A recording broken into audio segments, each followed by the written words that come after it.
Gracia, misericordia y paz, amados hijos de Dios. Hoy el Señor pone en mi corazón un estudio corto, sencillo, pero contundente. Segundo de Timoteo 3:16. Dice así: toda la escritura es inspirada por Dios y útil para enseñarnos lo que es verdad y para hacernos ver lo que está mal en nuestras vidas. Wow. Nos corrige cuando estamos equivocados y nos enseña a hacer lo correcto. Dios lo usa para preparar y capacitar a su pueblo para que haga toda buena obra. ¡Wow! Bueno, Dios a través del apóstol Pablo, ¿verdad? Nos dice que Él fue el que inspiró a nuestros ancestros a escribir la palabra de Dios, la Biblia. El Espíritu Santo inspira al hombre y Dios revela la verdad, su verdad. Pero Dios revela esa verdad, ¿verdad? Conforme al entendimiento del hombre. O sea, Dios nos revela más allá de lo que el hombre humanamente está en capacidad de poder entender, ¿verdad? Nos enseña a conocerlo. Para mí particularmente, cuando estudié el Antiguo Testamento, fue espectacular, porque me enseñó a darme cuenta y comprender el carácter de Dios, el plan de Dios, la providencia divina de Dios para la humanidad. Para mí fue fabuloso.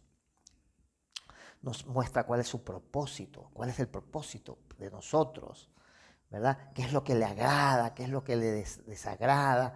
¿Qué es lo que podemos hacer que sea agradable a los ojos de Él? ¿Qué es lo que le desagrada a sus ojos? ¿Cuál debe ser nuestro caminar con Él, verdad? Nos enseña a tener una relación personal, íntima con Él, ¿verdad? A tener ese caminar en santidad, a vivir en ese caminar con Dios, a que Dios esté presente en nuestras vidas, ¿verdad? A entender que estamos llamados a toda buena obra. Pero para estudiar la palabra de Dios lo podemos hacer por dos vías. Hay dos fuentes de estudio, la fuente primaria y la fuente secundaria. La fuente primaria es la Biblia, pura Biblia. Mi estudio del conocimiento de Dios lo hago solamente a través del estudio de la Biblia como tal. O la fuente secundaria, que estudio la palabra de Dios o el conocimiento de Dios a través de libros que escriben otras personas. Por ejemplo, yo escribo un libro y la gente estudia lo que yo, el entendimiento que el Señor me ha dado de la palabra de Dios. Yo personalmente tengo un detalle ahí, ¿no? Que cuando yo estudio de una fuente secundaria, yo voy a estudiar, para mí, ¿no? Mi entender con mucho respeto, voy a estudiar lo que Dios le mostró a esa persona y lo que Dios le reveló a esa persona. Pero la palabra de Dios es tan rica, tan rica, inagotable, que cada vez que la lees, Dios te puede revelar algo diferente, distinto. Por eso estudiar de la fuente original, de la fuente primaria, es rico, sumamente rico, ¿verdad? ¿Cómo podemos estudiar la palabra de Dios? Yo voy a ser muy breve con esto. La palabra de Dios, la Biblia, es un libro profético. El Antiguo Testamento y el Nuevo Testamento. El Nuevo Testamento son las profecías cumplidas en el Antiguo Testamento. Entonces, para entender el Antiguo Testamento, primero tienes que leer el Nuevo Testamento. Y el Nuevo Testamento se compone por los Evangelios, el libro de los Hechos, las cartas de Pablo, ¿verdad? Los libros de Hebreos, Santiago, Juan, Pedro, Judas y Apocalipsis. Personalmente, ¿verdad?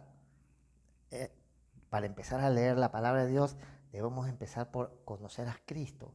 Podemos empezar por los Evangelios, por Juan. De ahí nos vamos y leemos hasta Judas. Y de Judas empezamos a leer el Nuevo Testamento. El Antiguo Testamento, perdón. Al terminar de leer el Antiguo Testamento, vuelves y te lees Apocalipsis. El Espíritu Santo te va a remover. El Espíritu Santo te va a inquietar y vas a querer profundizar en el estudio. Esto es lo que te estoy diciendo, es un abreboca, nada más, nada más. Una pequeña orientación, cómo puedes empezar a estudiar la palabra de Dios. Yo pudiera durar aquí horas hablándote de mi experiencia en el estudio de la palabra de Dios o cómo motivarte a estudiar la palabra de Dios. Pero empieza a leerla. Órale al Espíritu Santo, dile que te dé entendimiento.